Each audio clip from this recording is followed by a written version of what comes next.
Contemplez votre félin domestique. Il est fort probable qu'il soit en plein sommeil. Qu'il repose au chaud rayon de soleil, lové sur le canapé douillet, ou qu'il s'étende sur votre précieux clavier, peu importe l'endroit, il est plongé dans un état de quiétude parfaite. Une créature d'une paix remarquable, d'une indolence apparente et d'une innocence totale. Au fil des millénaires, nous avons méticuleusement sculpté une image idéale de cet animal.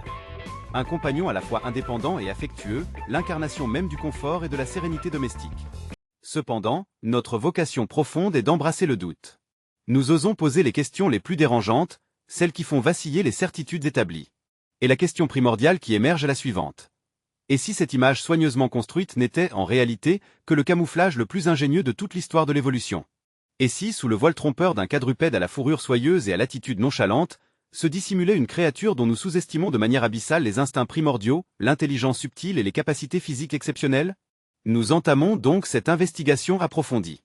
Notre sujet d'étude principal est le chat domestique commun, scientifiquement connu sous le nom de Feliccatus asterisk. Notre objectif est de séparer avec rigueur les mythes réconfortants des réalités tangibles, qui pourraient se révéler bien plus troublantes que nous ne l'imaginons.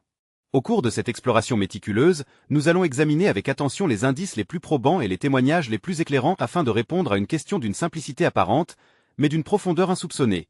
Qui est réellement celui qui partage notre quotidien? Préparez-vous, car la première pièce à conviction que nous allons décortiquer vous amènera à percevoir les sons que vous entendez chaque jour avec une oreille entièrement renouvelée. Commençons par l'indice le plus évident, celui qui résonne à nos oreilles à maintes reprises au cours de chaque journée, le fameux miaou. Le chat a faim, il miaule. Il désire franchir le seuil de la porte, il miaule. Il sollicite notre attention, notre affection, le son est identique. Logiquement, on pourrait facilement conclure qu'il s'agit là de leur mode de communication naturel et spontané. Mais c'est précisément à ce moment que notre enquête se heurte à un premier paradoxe fascinant. Une anomalie qui mérite une attention particulière. Les observations scientifiques les plus rigoureuses démontrent avec une clarté indéniable que, dans leur environnement naturel, les chats adultes n'émettent pratiquement jamais ce son distinctif, le miaou, lorsqu'ils interagissent entre eux. Leur langage véritable est un système de communication d'une complexité remarquable, composé de sifflements discrets, de grognements sourds, de feulements menaçants et d'un langage corporel d'une expressivité étonnante. Le miaulement, en revanche, est un son presque exclusivement réservé à la petite enfance, que les chatons utilisent pour établir un lien vital avec leur mère. Cependant, dès que le chaton atteint sa maturité, ce son disparaît généralement de son répertoire de communication adulte. Il existe cependant une exception notable à cette règle. Cette exception se manifeste invariablement lorsqu'un être humain se trouve à proximité. Nous arrivons ainsi à une hypothèse audacieuse que nous devons impérativement vérifier. Le miaulement ne serait-il pas, en réalité, un outil unique et sophistiqué que les chats auraient perfectionné au cours de milliers d'années d'évolution, spécifiquement conçu pour exercer une influence sur nous? Les recherches scientifiques les plus récentes confirment cette théorie avec une précision remarquable. Des chercheurs renommés de l'université Cornell ont découvert que la fréquence sonore du miaulement suppliant du chat se situe dans une fourchette allant de 220 à 520 Hz. Cette gamme de fréquences est étonnamment proche de celle des pleurs d'un bébé humain qui oscille généralement entre 3 cents et 6 Hz. Notre cerveau humain est intrinsèquement programmé pour réagir à ce type de son avec une préoccupation immédiate et un désir profond d'apporter de l'aide. Il semblerait donc que les chats, avec une intelligence remarquable, aient réussi à pirater ce code universel de la vulnérabilité. Ils ne nous parlent pas au sens propre du terme, ils activent en nous, de manière subreptice, un instinct ancestral de protection et de soin. Et cette stratégie, comme la pratique quotidienne le prouve sans équivoque, fonctionne avec une efficacité redoutable. L'indice suivant que nous allons examiner avec minutie dans notre dossier concerne leur mode de déplacement. Le chat semble surgir de nulle part, apparaître comme par enchantement. Il saute avec une agilité déconcertante sur une armoire haute, puis redescend sur le sol avec une discrétion absolue, sans le moindre bruit perceptible.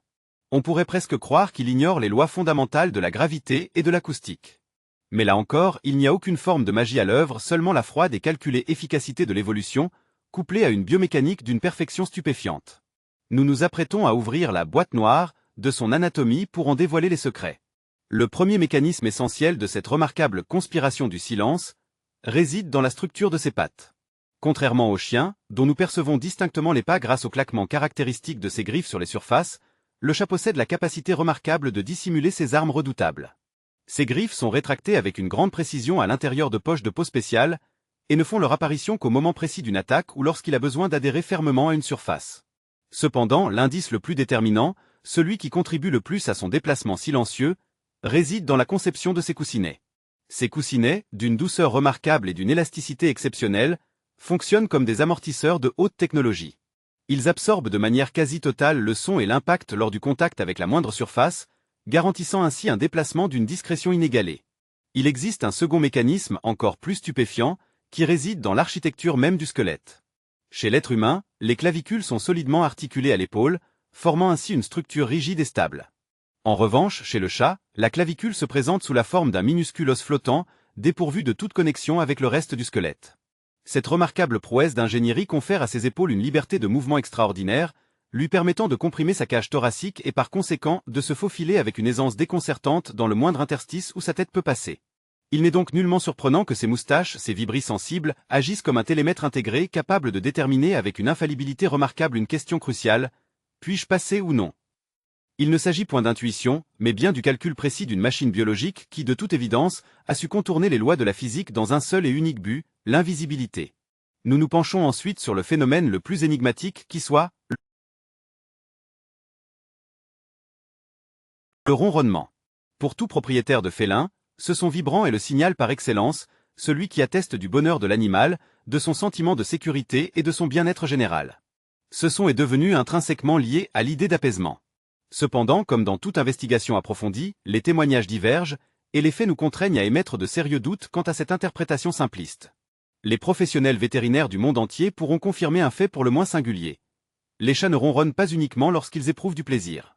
Ils émettent ce son distinctif lorsqu'ils souffrent intensément, lorsqu'ils sont saisis par la peur, et même lors de leurs ultimes instants de vie. Cette observation vient anéantir la théorie du bonheur, et nous pousse à rechercher une explication plus profonde et plus fondamentale. Cette divergence d'avec la perception commune nous a conduit à formuler et à vérifier une théorie pour le moins stupéfiante. Et si le ronronnement ne constituait pas tant une expression d'émotion qu'un outil biologique d'une efficacité redoutable? Les experts en physique et en bioacoustique nous fournissent ici la clé de compréhension. La fréquence du ronronnement chez le chat domestique se situe généralement entre 25 et 150 Hz. Les recherches menées dans le domaine de la biomédecine ont démontré que ce sont précisément ces basses fréquences qui possèdent un effet thérapeutique avéré. Elles favorisent la régénération des tissus, contribuent à la réduction de la douleur et de l'édème, et stimulent même l'accroissement de la densité osseuse. C'est peut-être de cette capacité intrinsèque que découle la célèbre légende des 9 vies attribuées au chat. Il apparaît donc clairement que le ronronnement transcende la simple émission d'un son. Il s'agit d'un mécanisme d'auto-guérison d'une efficacité remarquable et d'un coût énergétique minime. C'est un appareil de physiothérapie intégré que le chat active volontairement afin d'accélérer sa récupération suite à une blessure ou à un épisode de stress. Ce que nous percevons comme une mélodie de plaisir pourrait en réalité être l'orchestration d'un programme complexe de réparation interne. Notre enquête minutieuse touche à sa fin. Nous avons débuté notre exploration par un simple sentiment de doute concernant l'image, communément admise de l'animal de compagnie. Aujourd'hui, après avoir méticuleusement examiné toutes les preuves à notre disposition, nous sommes désormais en mesure de rendre notre verdict définitif. Nous avons établi avec une quasi-certitude que le miaou ne constitue pas tant un langage qu'un outil d'une sophistication extrême, conçu pour manipuler l'être humain en exploitant nos instincts les plus profonds. Nous avons démontré que le silence du chat n'est en aucun cas le fruit du hasard, mais bien le résultat d'adaptations biomécaniques d'une complexité inouïe, qui font de lui un maître de l'invisibilité. Enfin, nous avons présenté des preuves irréfutables que le ronronnement est bien plus qu'une simple mélodie de plaisir. C'est un mécanisme d'auto-guérison intégré, opérant à des fréquences que la médecine moderne commence à peine à appréhender et à maîtriser. Chaque fait que nous avons mis au jour converge vers une seule et même conclusion. La créature qui dort paisiblement sur nos genoux est infiniment plus complexe et sophistiquée que nous ne pourrions jamais l'imaginer. Il ne s'agit pas d'un simple animal de compagnie. C'est un organisme d'une performance exceptionnelle, doté d'un arsenal de super-pouvoirs, d'un code secret de communication et d'une vie intérieure cachée dont nous n'avons qu'une connaissance infime. Le verdict final de notre enquête: l'affaire de la double vie du chat est désormais close. Le sujet est officiellement reconnu comme un génie du camouflage. Nous vivons aux côtés d'une créature qui a habilement réussi à nous faire croire que nous en étions les maîtres, mais est-ce véritablement le cas?